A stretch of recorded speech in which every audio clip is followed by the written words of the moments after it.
Paliyekkara toll പ്ലാസയ്ക്ക് സമീപത്ത് നിന്ന് കൈക്കൂലി വാങ്ങിയ പണവുമായി എക്സൈസ് ഇൻസ്പെക്ടറെ വിജിലൻസ് സംഘം പിടികൂടി.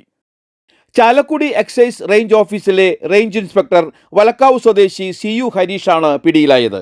പരിശോധനാ സംഘത്തെ കണ്ട് ഇയാൾ കാറിൽ നിന്നും പുറത്തേക്ക് വലിച്ചെറിഞ്ഞ 32,500 രൂപയും വിജിലൻസ് സംഘം കണ്ടെടുത്തു.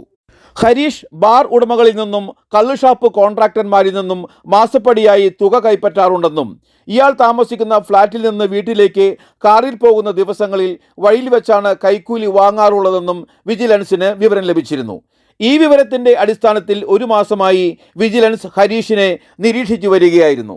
ഹരീഷ് ബാർ ഉടമകളിൽ നിന്നും വാങ്ങിയ തുകയുമായി വീട്ടിലേക്ക് പോകുന്നതായി വിവരം ലഭിച്ചതിനെ തുടർന്ന് ഇയാൾ സഞ്ചരിച്ചിരുന്ന വാഹനം പാലിയേക്കര ടോൾ പ്ലാസയ്ക്ക് സമീപത്ത് വെച്ച് വിജിലൻസ് മിന്നൽ പരിശോധനാ സംഘം തടയുകയായിരുന്നു. ഈ സമയം ഹരീഷ് വാഹനത്തിൽ സൂക്ഷിച്ചിരുന്ന തുക കാറിന് പുറത്തേക്ക് വലിച്ചെറിയുകയായിരുന്നു. തിങ്കളാഴ്ച വൈകിട്ട് 6:30യോടെയാണ് സംഭവം.